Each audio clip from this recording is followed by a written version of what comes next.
चलिए वीडियो शुरू करते हैं। इससे आगे वाला वीडियो में आप लोग देख चुके होंगे कि पीएच स्केल क्या है, उसका उपयोग क्या है। आज हम बात करेंगे कुछ पीएच मान की, दैनिक जीवन में कुछ पीएच का महत्व।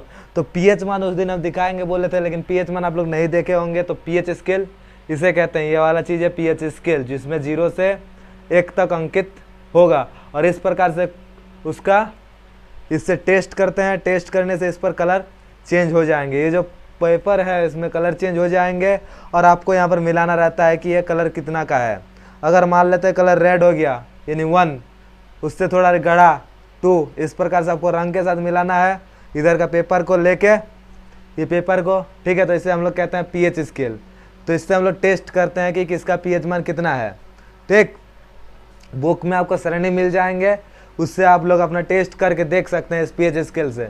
पीएच स्केल स्कूल में मिल जाएगा आप सभी को, तो देख लीजिएगा। चलिए अब देखते हैं पीएच मान। तो हमारे शरीर का जो पीएच मान है वह उदासीन होता है, यानी 7 से 7.8 के बीच कार्य करता है। हमारा जो शरीर है उसका पीएच मान 7 से 7.8 के बीच कार्य करता है, ठीक है। और पीएच मान, पीएच स्केल और अधिक देख सकते हैं आप, स्क्रीन में है, उसे भी देख सकते हैं। वर्षा के जल का पीएच मान 5.6 होता है। जो वर्षा का जो जल है वह जब अम्लीय वर्षा होता है, यानी जब बिजली चमकता है और होता है वर्षा, तो उसका पीएच मान हमारा होता है 5.6। ठीक, चलिए अब थोड़ा सा बात कर ले शुक्र ग्रह के बारे में। हमारे पृथ्वी से बाहर चलते हैं शुक्र ग्रह। तो शुक्र ग्रह में जो है पीएच मान, उसका जो वायुमंडलीय है ना, वो सल्फ्यूरिक अम्ल का मोटे परत पाए जाते हैं। सल्फ्यूरिक अम्ल का मोटे परत पाए जाते हैं, जिसके कारण उसका वायुमंडल पीला कलर का होता है। अपने बगीचे की मिट्टी का पीएच मान, इसका तो मेरा बगीचे में हम अगर चेक करके देखें तो मेरा 5 निकला। तो उसी प्रकार से अगर उपजाऊ मृदा हो तो 6 से 7 के बीच आएगा, यानी 5 से 7, 5, 6, 7 यही 3 के बीच आता है, ठीक है। कोई मृदा अगर है जिस पर पौधा उगता है तो उसका पीएच मान हमेशा होता है 5, 6, 7, इसी के बीच में होगा, ठीक। हमारे पाचन तंत्र में हाइड्रोक्लोरिक अम्ल उत्पन्न होता है। हमारे पाचन तंत्र में क्या होता है? हाइड्रोक्लोरिक अम्ल। तब बोलेंगे सर आप पहले बताएं कि अम्ल का तनुकृत करना बहुत ही कठिन है, यानी सावधानी से करना होगा। तो अब बोल रहे हैं कि पेट में ही पीएच अम्ल पाया जाता है, हाइड्रोक्लोरिक अम्ल पाया जाता है। तो उसका मतलब क्या? तो पेट तो गल जाना चाहिए था, लेकिन पेट गलता है क्या? नहीं। तो पेट नहीं गलने का और एक कारण है कि हमारा जो म्यूकोसल लेयर है वह क्षारीय होता है, जिसके कारण अम्ल और क्षार अभिक्रिया करके वहां पर गलने नहीं देता है, ठीक। वह सिर्फ खाना को ही गलाता है, पेट को, हमारे कोई बॉडी ऑर्गन को क्षति नहीं पहुंचाता, सिर्फ खाना को गलाता है ये हाइड्रोक्लोरिक अम्ल। अब कभी कभी इसमें समस्या उत्पन्न हो जाता है। अब चले गए हैं शादी पार्टी में, मिल गया फ्री का पूरा, हम लोग खा लिए, गला तक खा दिए। क्या गला तक खा दिए? तो पेट में भी तो ये HCl ज्यादा प्रोवाइड करना पड़ेगा ना, इसको ज्यादा देना पड़ेगा। अगर अम्ल, हाइड्रोक्लोरिक अम्ल ज्यादा हो जाए पेट में तो हमें हो जाता है अति आम्लीयता। अति आम्लीयता, ठीक है, ये हो जाता है। और हमारे मुंह में कुछ खट्टा खट्टा आने लगता है मुंह में, जब भी कोई डकार आता है तो उसमें खट्टा लगने लगता है। तो इसे हाइड्रोक्लोरिक अम्ल अगर ज्यादा हो जाए, ठूस लिए हैं खाना, तो कभी कभी लगता है मुंह में जलन हो जाता है, गले में जलन हो जाता है। तो वही जलन होता है इस हाइड्रोक्लोरिक अम्ल के कारण, ठीक। अब इससे कम करने का उपाय है, क्या खा लेते हैं हम लोग? या तो स्प्राइट खाते हैं, इसके बाद या तो इनो खरीद के खा लेते हैं, या फिर थोड़ा सा अगर घरेलू ट्रीटमेंट हम बता दें तो बेकिंग सोडा, जो खाने वाला सोडा है ना, उससे भी आप थोड़ा सा खा सकते हैं। तो ये अम्लीयता दूर हो जाता है, जिसे कहते हैं एंटासिड्स, ठीक है। एसिड को कम करने के लिए, न्यूट्रलाइज करने के लिए दिया जाता है, ठीक ना। चलिए अब मुंह का पीएच मान कितना होता है? तो मुंह का जो पीएच मान है वो 5.5 है, ठीक। इससे ऊपर होता है, इससे अगर कम हुआ तो मुश्किल है, फिर समझना पड़ेगा। अब एक आ जाता है दंत क्षय के कारण तथा निवारण।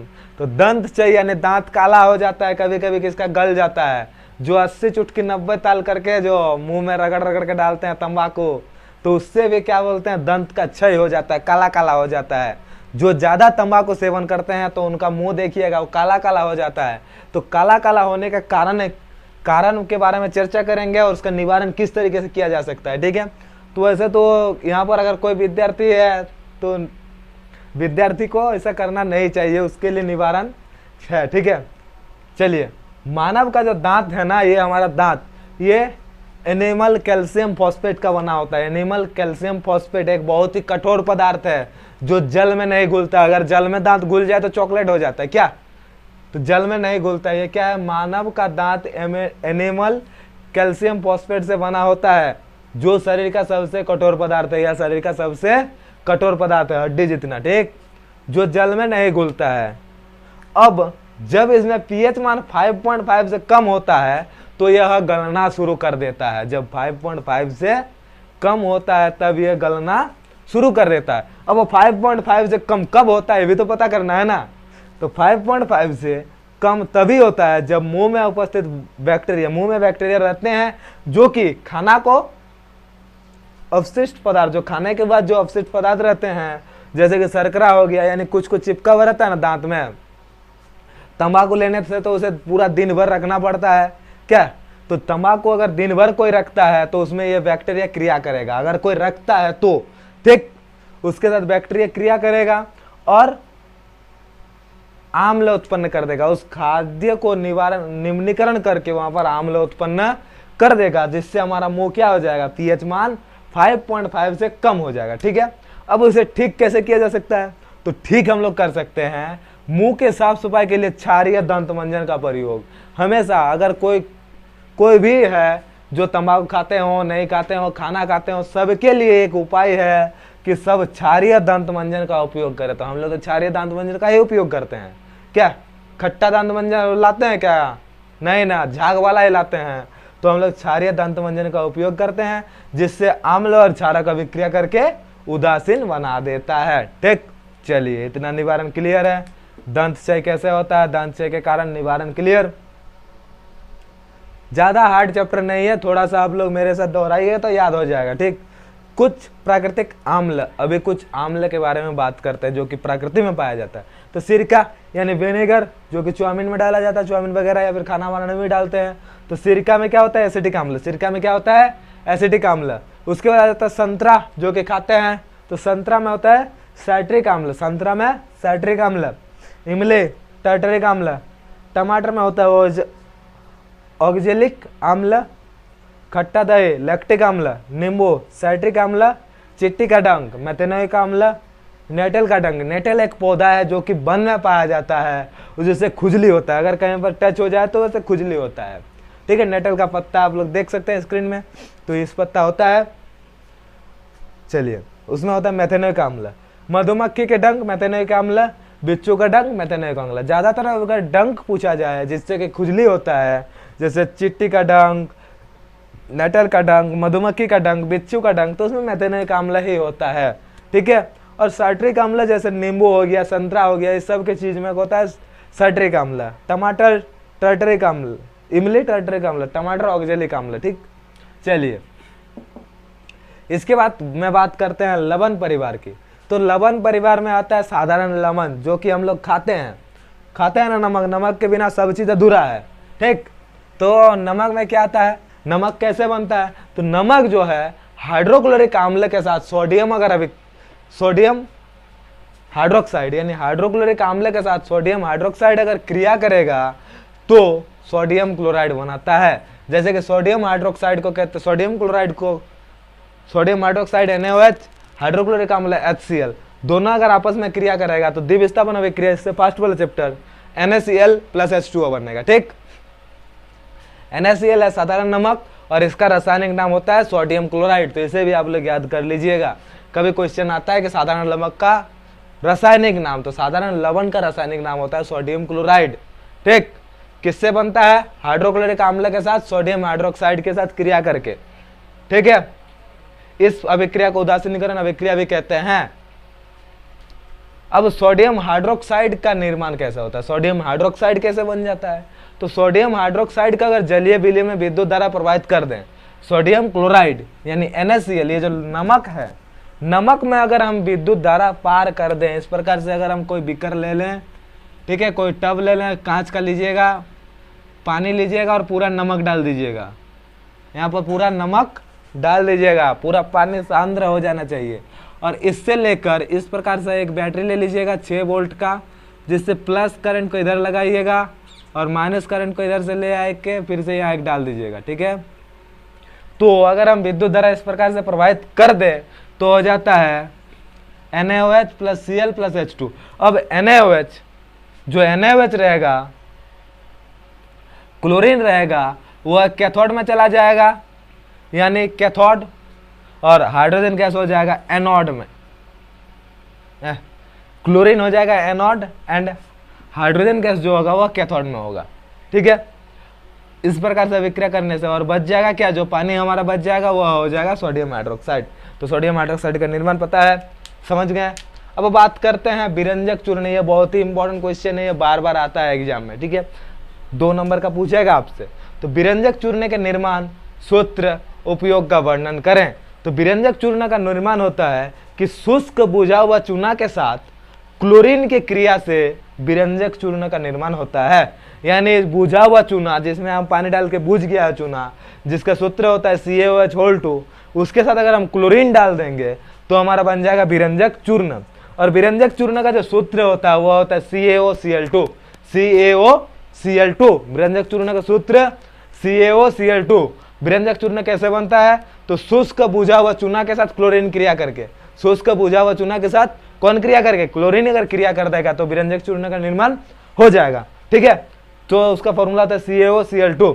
समीकरण किस तरह से बनेगा, तो CaOH2 प्लस Cl2 इक्वेशन हो जाएगा CaOCl2 प्लस H2O। ये इसका समीकरण है, ठीक। अब उपयोग कहाँ कहाँ से लाएंगे, तो सबसे पहले वस्त्र उद्योग में, कहाँ पर, कपड़ा बनाने के क्षेत्र में, वस्त्र उद्योग में सूती एवं लेनिन, सूती एवं लेनिन को विरंजक करने के लिए, सूती और लेनिन वस्त्र जो होता है उसे विरंजक के लिए, कागज फैक्ट्रियों में, लकड़ी के मज्जे एवं लॉन्ड्री में, साफ सफाई कपड़े में विरंजक करने के लिए किया जाता है। इसका उपयोग हम लोग घर में भी करते हैं कपड़ा को विरंजन करने के लिए, जो कि साबुन आता है, विरंजक चूर्ण का एक साबुन आता है, जिससे अगर हम किसी कपड़े में लगा दें तो वह उस कलर का हो जाता है, ठीक। तो उसका उपयोग कहाँ करते हैं, उद्योगों में, सूती एवं लेनिन के वस्त्रों को विरंजक करने के लिए, कागज की फैक्ट्री में, लकड़ी एवं मज्जे के लिए, लॉन्ड्री में साफ सफाई कपड़े के विरंजक के लिए, ठीक है। क्या क्या उपयोग हो गया, इसमें आपको 3 उपयोग देखने को मिल जाता है। यहाँ पर विरंजक के लिए हो गया 1 पॉइंट इतना दूर, 3 उपयोग है इसी पर, यहीं पर 3 उपयोग दिया हुआ है। अगर 5 नंबर का पूछा जाए कि विरंजक चूर्ण का उपयोग, तो आप इसे टुकड़ा कर दीजिएगा। वस्त्र उद्योग में सूती एवं लेनिन वस्त्र के विरंजक के लिए, दूसरा कागज के फैक्ट्री में लकड़ी के मज्जे को, और तीसरा जो है लॉन्ड्री में साफ सफाई कपड़े को विरंजन के लिए, ठीक है। उसके बाद जो 2 नंबर हमने लिखा है वो मूल पॉइंट देके, तो कोई रासायनिक उद्योग में उपचयक के रूप में, कभी कभी रासायनिक क्षेत्र में जल को किसी भी उपचयक के रूप में किया जाता है, ठीक है।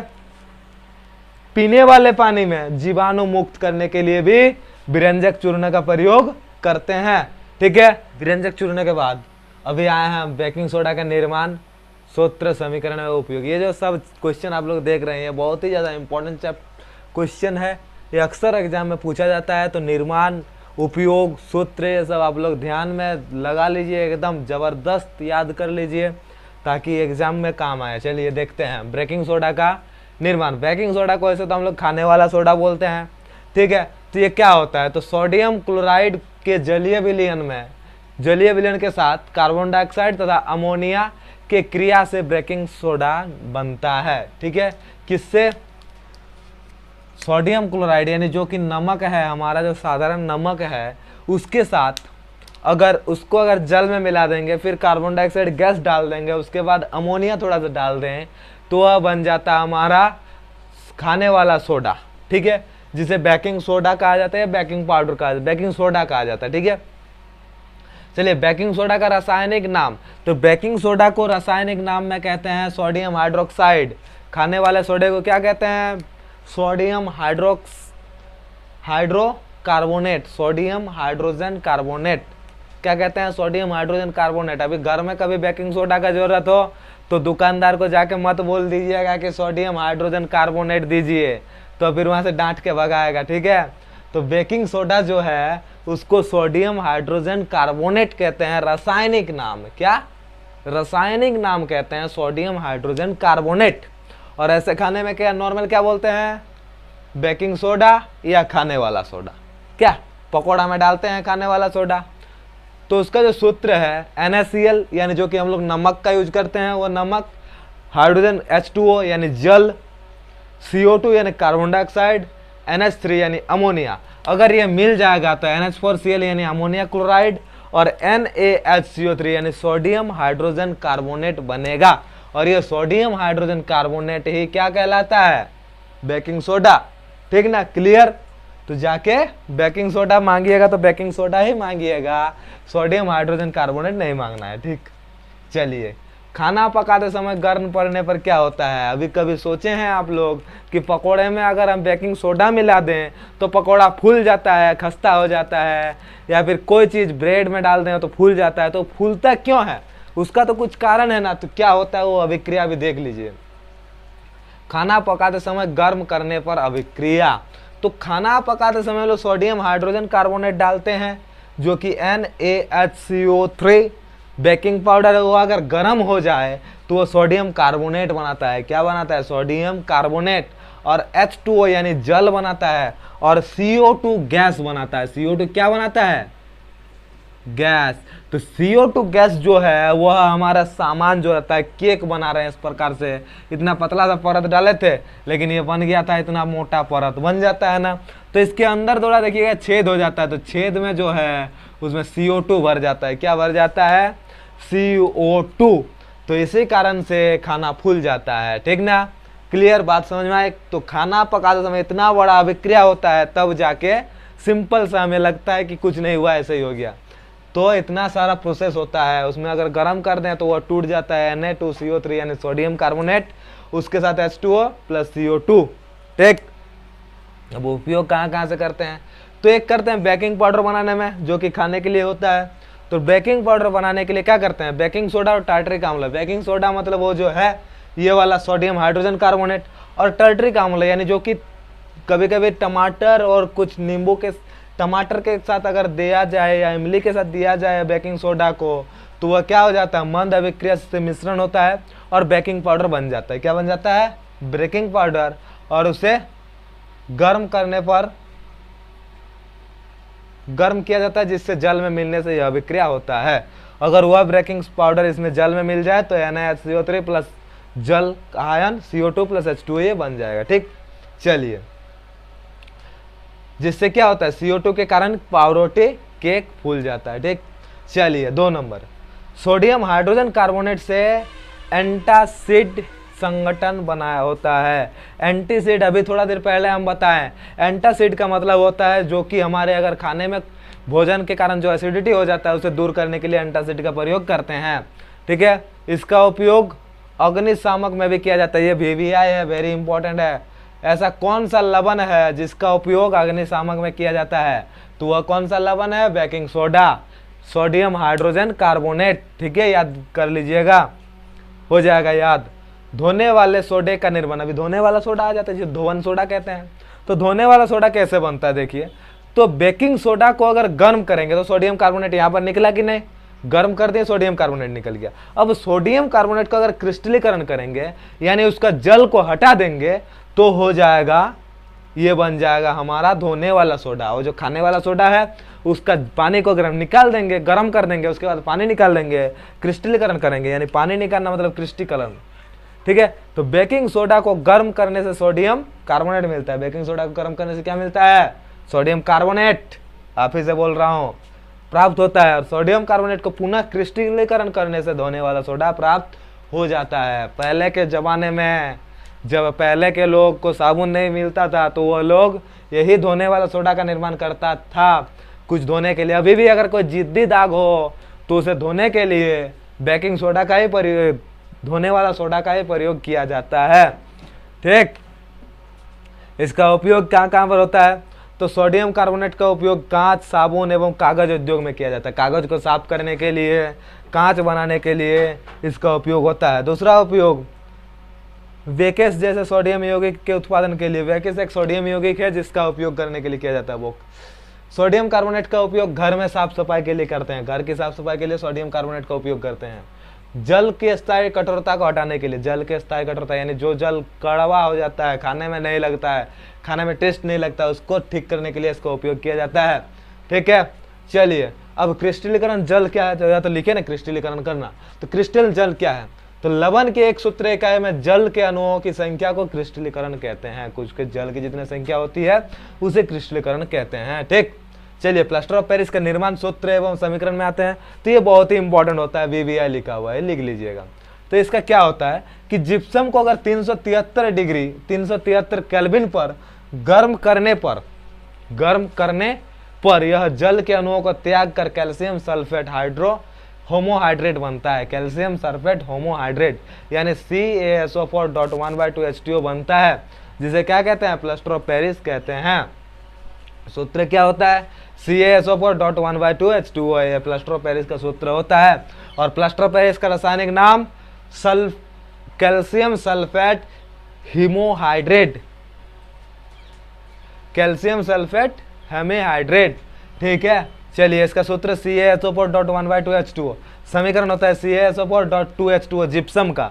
और इसे अगर 373 डिग्री पर गर्म कर देंगे ना प्यारे बच्चों, तो क्या हो जाएगा, प्लास्टर ऑफ पेरिस बन जाएगा। तो प्लास्टर ऑफ पेरिस का सूत्र होता है CaSO4.1/2H2O प्लस 1/2H2O। क्लियर, बात समझ में आई। अब इसका उपयोग, तो इसका उपयोग होता है हड्डी टूट जाने पर हड्डियों को सही जगह पर रखने के लिए। जो प्लास्टर कर देता है ना मोटा सफेद कलर का, तो उसमें इसका उपयोग किया जाता है। जो कैसे लुढ़का कैसे घूमेगा, पैर में अगर प्लास्टर कर देगा तो पैर उठा के चलना पड़ेगा, चल सकता है नहीं, तो सीधा रखने के लिए प्लास्टर ऑफ पेरिस का उपयोग किया जाता है। अब मार्केट से हम खिलौना लेके आएंगे, वो जो चीना मिट्टी का होता है, तो उस सब का भी उपयोग किससे बनता है, प्लास्टर ऑफ पेरिस से। खिलौने बनाने, घर के सजावट सामान बनाने के लिए और घर को चिकना करने के लिए अभी प्लास्टर ऑफ पेरिस किया जाता है। अभी बहुत ज़्यादा मात्रा में प्लास्टर ऑफ पेरिस का ही प्रयोग किया जा रहा है, जिसे हम लोग पुट्टी या पेरिस कहते हैं। तो घर को चिकना करने के लिए भी क्या इसका प्रयोग किया जाता है, प्लास्टर ऑफ पेरिस। अगर ये सब का उपयोग आप लोगों को याद ना रहे तो उसमें आप लोग का सिंपल ट्रिक्स हम बता देते हैं।